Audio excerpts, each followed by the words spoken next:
I mean, when she gets onto the bit where she talks about having dos ojos and all that, I mean, yeah, it's gonna, dos ojos, uno nariz.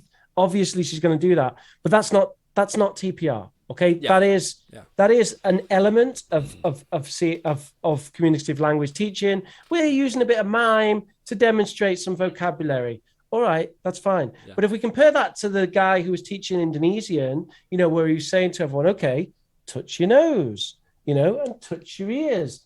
And they were doing it. Yes. Okay. Yes. That was TPR. English language teaching under the covers.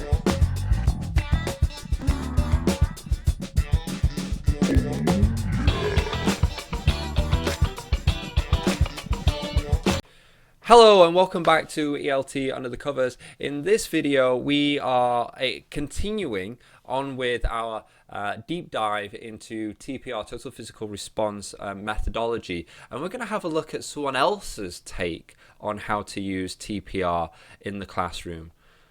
But first, introductions.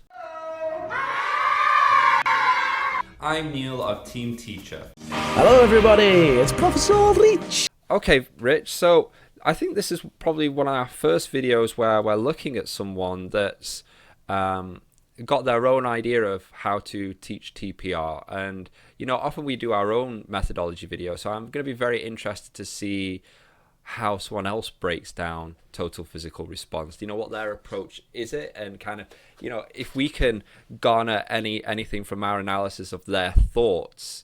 Absolutely. One of the things that you sort of start to realize, I think, as you get more into teaching methodology, is that everyone thinks they know what something is, but no one's actually very good at explaining it. Yeah. And I've experienced that time and time again. I've been in the situation myself where I've kind of bumbled my way through saying, oh, yeah, TPR, that's sort of standing up and doing stuff. Or like task-based learning, yeah, that's where you get them all to do a task. That kind of stuff. Yeah. Everyone makes out that they sort of know what it is.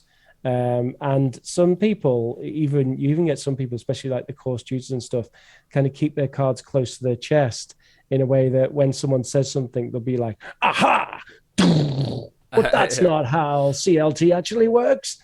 So yeah, it's kind of an interesting thing. But then also you definitely have the perspective where I think there generally are different ways of looking at these methodologies. Of course there are. There's no objective truth of what a certain methodology is. I think we saw that most clearly. I think you're that there are and there aren't, because when we looked at these classical methods, we had the community language learning, Suggestipedia, and the silent way, which have a correct way of doing them a traditional way of how it was originally developed by this particular person.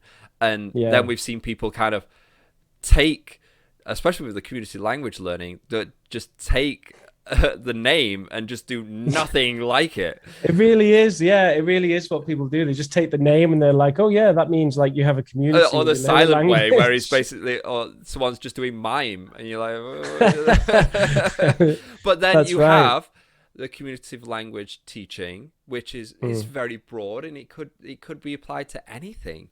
Some people might think of TBL and think it's CLT, and I think that one of the biggest ones is TPR, total physical response, because everyone has their own idea of it, and it's very open to interpretation. And I think one of the things that I will be keeping in mind when I'm listening to this explainer video is, and this is I think what everyone who should be watching is keeping in mind, is how well does it fit the learning objectives. Are they actually just having fun, or is there learning in that? Is there are they gaining some communication skill?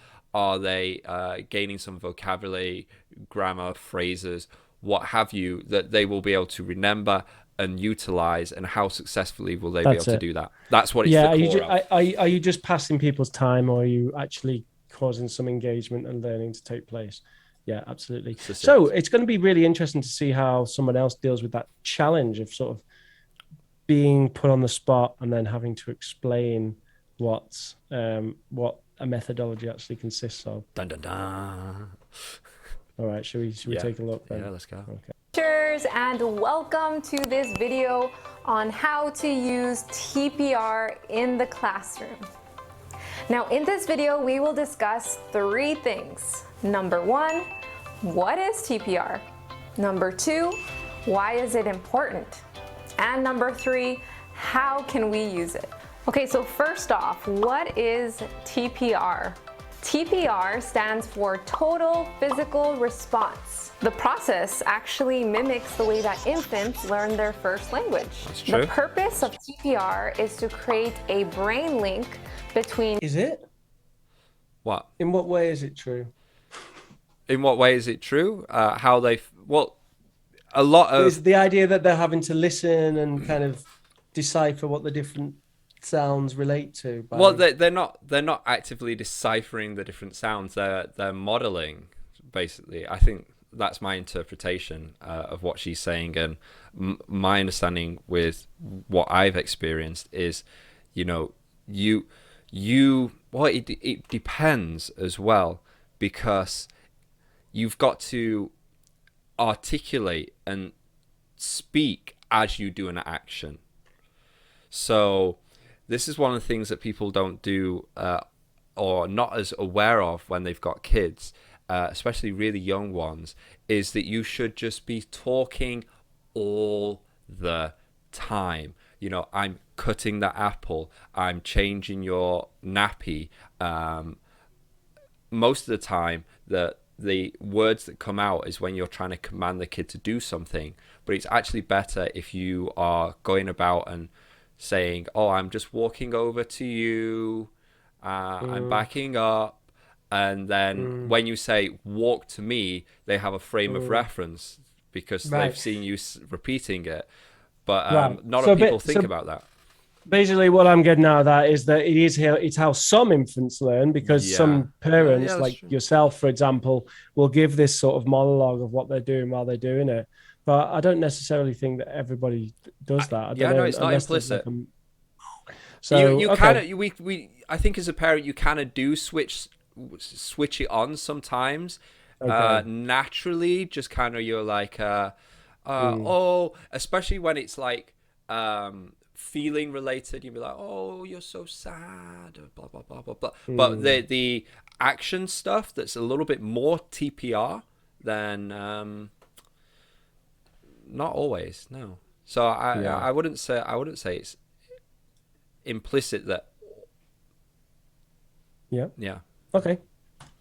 In speech and movement or action. So let's look at one example of how we can observe or use TPR. Let's look at this sentence as an example. The little bunny looked for his mom and dad. He was very sad. TPR. The little bunny looked for his mom and dad. He was very sad. Did you see how I acted out the words little, bunny? I don't think this is TPR. I don't think so either. I think it's something.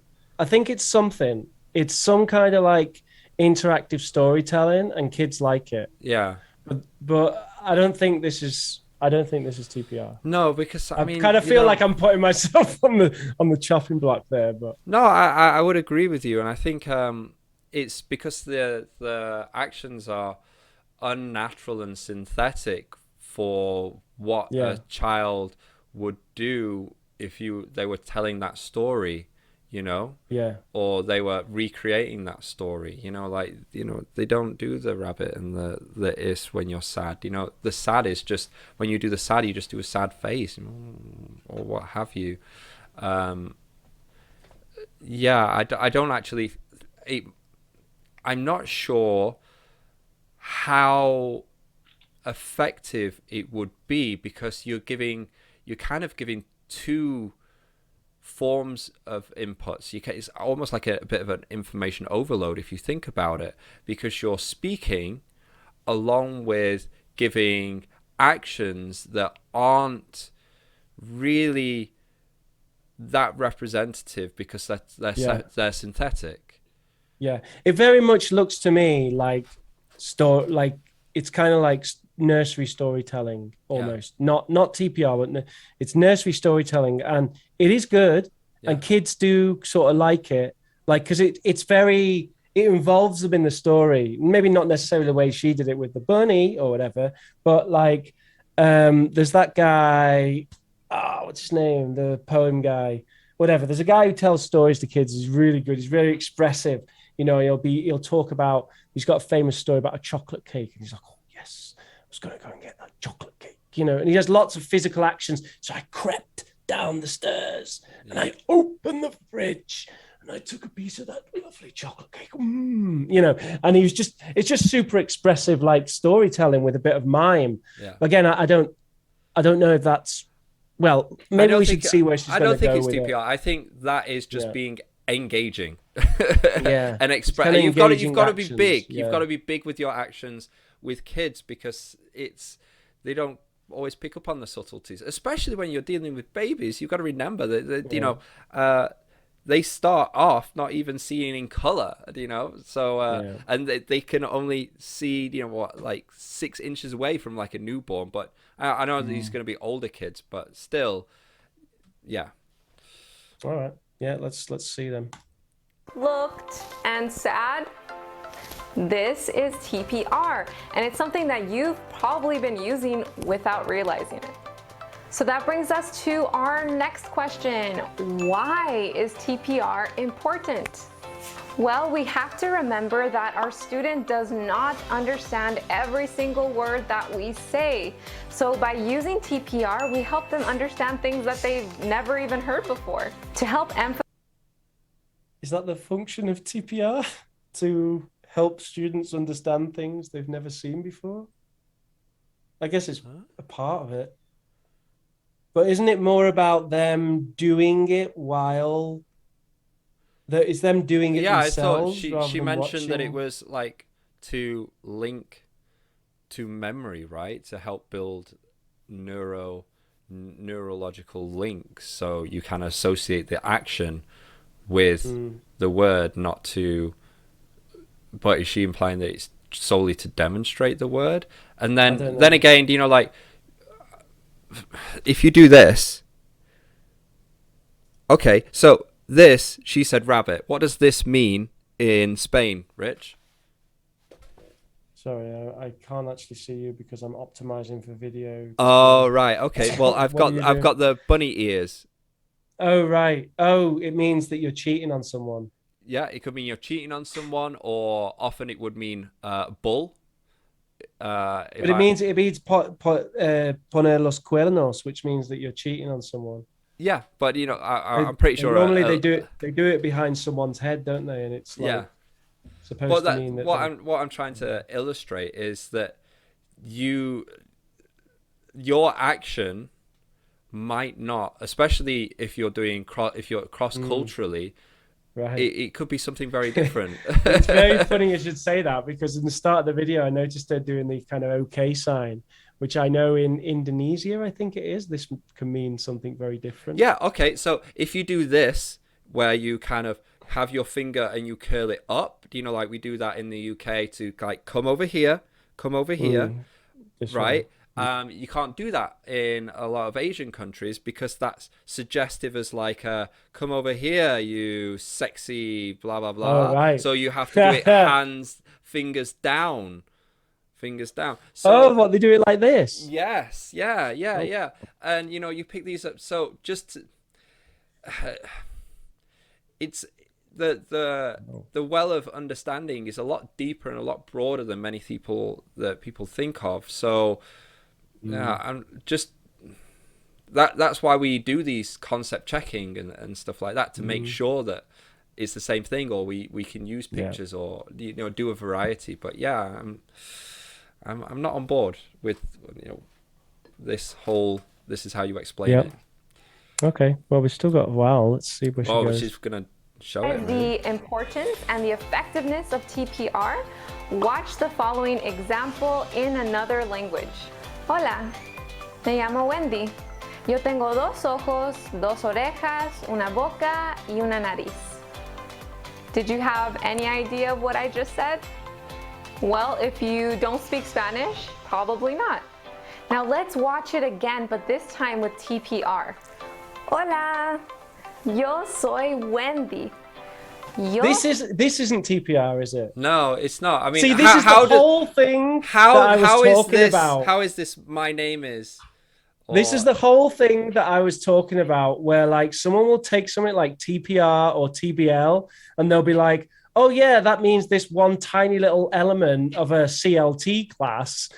You know what I mean? Yeah. I remember someone at the British Council Valencia saying this to me, like, oh yeah, when you've got a kids class, you know, you want to get them up and get them doing stuff, you know, TPR. And it's like, no, that's not TPR. Just getting someone up and doing stuff isn't TPR. That's just getting them up and doing stuff. You know what I mean? Mangling of the terminology, it's not useful, because TPR is its own method, and it has special and interesting things about it. You know, it's like confusing phonemics with pronunciation. You know, it's like, okay, yeah, you know, it's just like do the phonemic charts, and then you go, everybody, bathroom, bathroom. See, I did the phonemic chart. No, you didn't. You did a pronunciation drill, right? That's not the phonemic chart. Right, and so this is what's irritating me about it. I had no idea that this video was going to be like this. I actually thought it was going to be really good because she's got 12,000 views on it as of this moment. But yeah, unfortunately, what we have here is someone who doesn't know what TPR is, confusing other people about TPR. In my opinion, I imagine that as well. Just, you know, like, all right, this is simple, hola, okay, but when she's going blah blah blah, you know, I don't feel like that's implied as saying this is my name or something like that. You say my llamo, it could be, you know, you could say mi llamo Neil, or you could say soy Neil, and it's the same action, but how is that person, how do they know that they're saying I am or my name is by doing this? Yeah, well, exactly. I mean, the thing is, how is she going to demonstrate? What did you say, brother or sister, or two brothers? At the end of the day, there could be. I mean, whether that works or not is another issue. Yeah. I mean, you know, when she gets onto the bit where she talks about having dos ojos and all that. I mean, yeah, it's gonna, you know, dos ojos, una nariz. Obviously, she's going to do that, but that's not TPR. Okay, that is an element of communicative language teaching. We're using a bit of mime to demonstrate some vocabulary. All right, that's fine. Yeah. But if we compare that to the guy who was teaching Indonesian, you know, where he was saying to everyone, okay, touch your nose, you know, and touch your ears, and they were doing it. Yes. Okay. Yes. That was TPR. But her just doing some physical action while she speaks is demonstration. It's demonstration. Yeah, it's just providing a model of language with some indication of meaning. Yeah, that's what it is. So okay, so we know where we're going to go from this. Engage young learners, get students engaged, help them understand what you expect. Cup your ear to wait for answers. See, is she saying that this is TPR? Because everybody does this now. I mean, this is like a really standard thing that you do as a teacher. You're like, anyone? You know, or whatever. When you sometimes, I don't know. I used to do it. I don't think I do it anymore, actually. But well, I do it for pronunciation drills. Actually, I do kind of you know, to tell everyone that they should. You know, well, you do a little bit more of a Hulk Hogan, right? You do the wrist twist. And you can when you start doing it in groups as well, like, you know, okay, table 1, okay, table 2, table 3, you know, and this little gesture tells them to kind of say it, you know. Yeah. So okay, it's a useful gesture. It's a classroom gesture. She's teaching a classroom gesture. It's not TPR. Mm-hmm.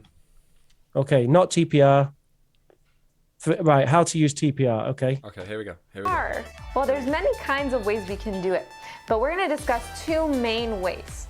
Number 1, giving instruction. We just gave an example. We're going to elaborate more on that. And number 2, teaching new vocabulary concepts. Number 1 is giving instructions.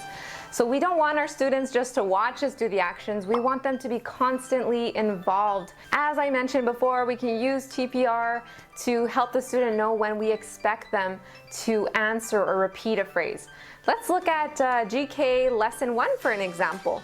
Here, the student has to repeat the lion or the zebra. So after you read the phrase, you can say, the lion. Very good, good. And you can even... You're joking. Really? Have I missed something, Neil? Is she saying that that's using TPR? That's using TPR is repeat, doing that. Is there? Just putting your hand to your ear is TPR, apparently. Okay. But that's yeah. The student's not doing that. So how is that? Okay. Not TPR. So this brings us to point B, teaching vocabulary concepts.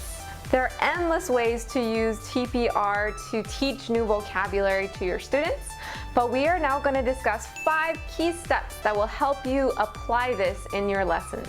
Number 1, prepare. Select the vocabulary you want to emphasize. Get your props, get your pictures, really think what kind of TPR or visual aids you can use to teach this word. In this case, I'm going to be teaching the verb bike. Number 2, teacher modeling. Say the vocabulary word to your student. And while you do this, really try to use facial expressions, gestures, and actions. Act out the word. In this case, I want to teach my student, let's bike. So I can say, hey, let's bike. Really try to act out the word. It's not TPR. This is not TPR. This is, yeah, okay, you're telling teachers how to, like, demonstrate vocabulary with mime. Yeah. Let's bike. Oh. Do we even say let's bike? Well, who cares? It's not TPR. Have the student mimic the action. Okay, have the student mimic the action. So let's bike. Come on, let's bike. And as they are doing, so this is almost the kind of the weak version of TPR that we spoke about. Yeah, the fun previously, which is the kind of the archery, football, isn't it? So but she's finally got onto that. And I use that. I've definitely used that, but yeah, especially with kids. I mean, that's when it actually does become TPR when she's got them doing it. When they're doing the action. That's right. Yeah. But she's using the word TPR to just mean gestures and mime. Yeah, and modeling and demo. Yeah. Oh, okay. We've got some other stuff here though. Slowly. Okay. Let's bike quickly. Yeah. Okay, that's good. Onto it. Step number 4, writing. Write the word out for the student so they can make the connection between the written word and the oral response. Right, which is exactly the thing we criticized in the other video where we were saying really they should be trying to say it first. Well, she should emphasize the gap because like she's had them. Basically she's saying demo, have them mimic it, and did you say mimic and say the word? And maybe I would have thought that they would do an activity of like maybe they go, okay, put them in pairs and they have to show the flashcards and the other person has to say it, or the one has to pass the flashcards and he says it and the other person does it, and do that for a little bit and then move on to the writing. But if it's like one thing after another without really reaffirming and solidifying the concept and the production of the word before introducing the writing, then I would say no, we don't want to be going straight into writing.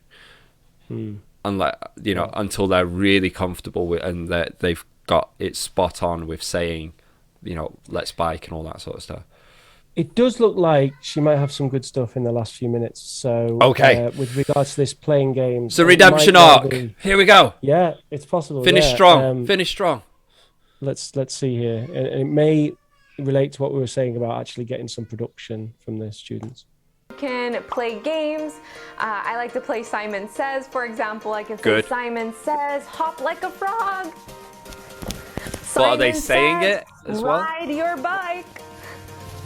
Simon Says, go to sleep. You could just say teacher says as well, any vocabulary word. For example, say you're teaching animal words like bunny or lion. You can say, what animal am I? Ah, yes, okay, they identify it. I do that. You can even encourage the student to act out the words themselves, and you guess what they're doing. By keeping these 5 steps in mind, you will easily be able to incorporate. That's a shame, actually. I was hoping that final bit would actually be a student-to-student activity, you know, because she was talking about they have to guess. She said they can act it out and you guess what they're doing, or you do it and they shout it out. Yeah. I think if there's a way that she could just talk about transferring that to the students, and the students are doing it with each other, that would be fantastic, because then you've got that peer-to-peer practice where they're producing the language and they're associating it with the mime as well, even though it is that kind of synthetic TPR, which is a bit like, you know, archery, football or whatever. But okay, it's something. But yeah, she didn't talk about that. She just talked about teacher to students interaction. So there you go. It is not TPR, and I think it's a lot of people have the same idea of TPR as she does, in that it's basically they're modeling, miming, demonstrating, presenting language, basically in a fun way, let's say.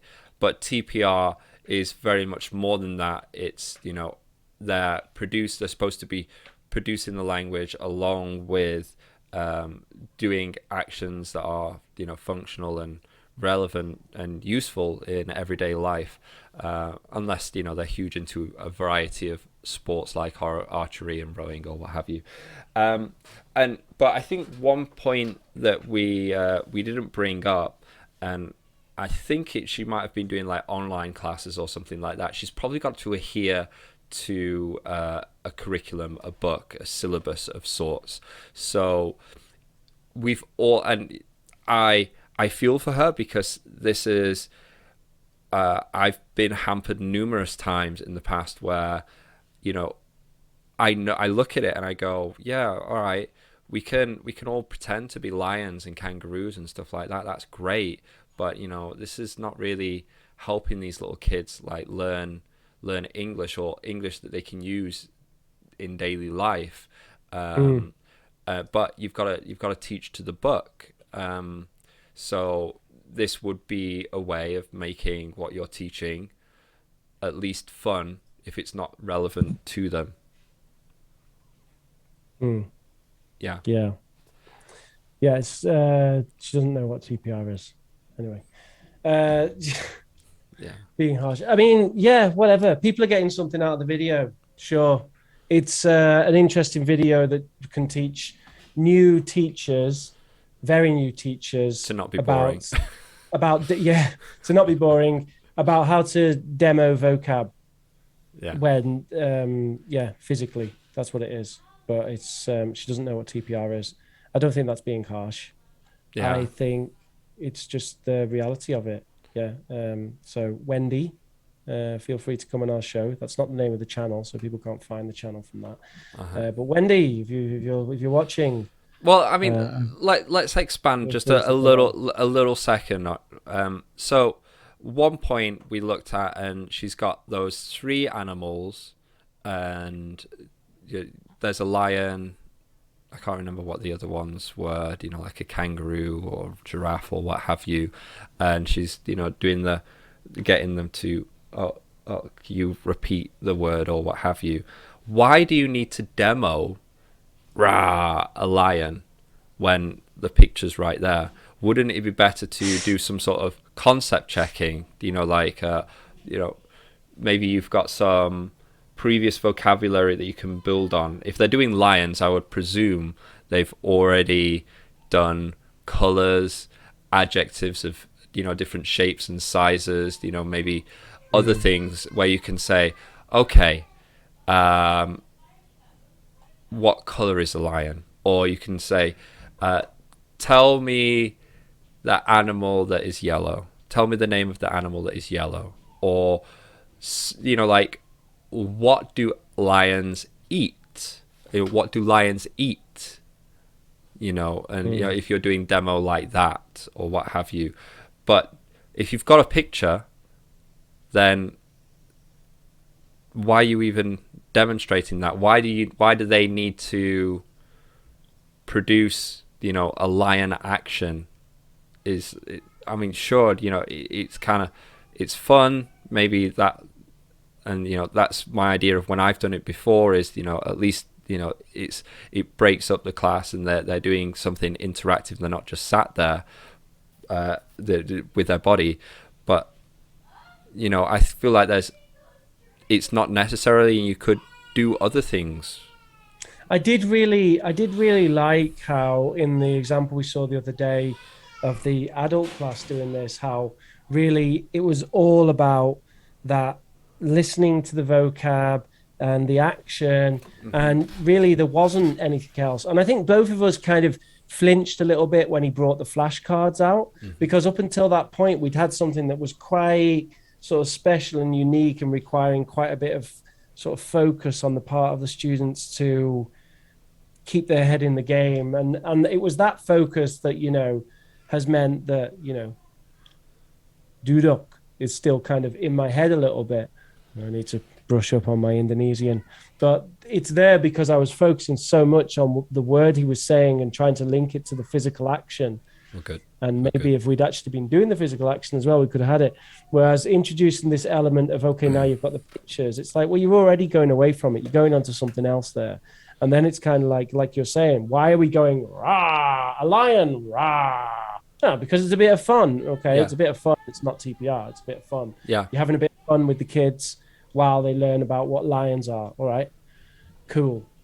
It's just the problem. The reason why I got so irritated, and still I'm a little bit irritated, is that I think that misusing terms like this only sort of damages the overall, if we think about the collective pedagogy of teachers, and we're trying to improve things here, we're trying to make education better, then watering down terms in this way, it doesn't help. Yeah. Because then if I say to someone, oh, have you ever tried TPR? Oh yeah, I do TPR all the time. Oh really? Okay, cool.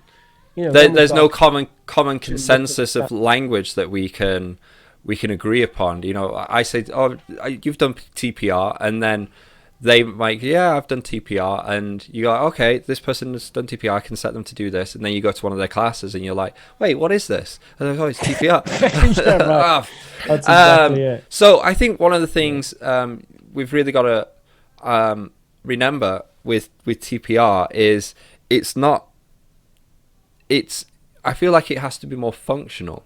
It has to have movement involved that is not just solely for, I don't know. I think certainly when we saw that class that was more authentic language, that was really cool. I don't think that is necessary. I think you can have the TPR light, where it's sort of phrases and people are going along with them, sort of as we saw like the German sounding fella with the kids. I think you can do that, but I like the purer version more. I think that's more interesting, that like real authentic. Like the morning routine, right? You wake up, you brush your teeth, and that sort of, I do like it with phrases, definitely. Yeah. But that's the morning routine one is functional. That's what they do every morning. You don't act like a lion as part of your daily life or interactions ever, really. And if you do that to teach vocabulary, it is what it is.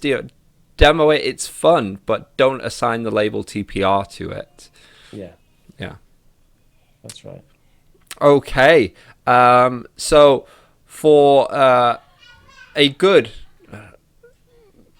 example of a TPR, total physical response, methodology, and a little bit more in-depth detail, then go on to ELT Under the Covers, have a quick search, TPR methodology, and up will pop one of our videos where we do a deep dive onto TPR and we analyze and let me know. This isn't how it works.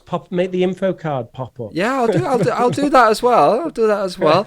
But I'm giving verbal instructions. Okay. As well as, and check out that. Open your wallet, take out your bank card. Go to. Wait, you're not even demoing it. Professor Rich at gmail. We just did you not watch the video? Just. Sorry. Take your wallet. Open it up. Buy me a horse. A horse. Yeah, and right. let us know how do you use TPR. Did those sort of videos did they help you at all?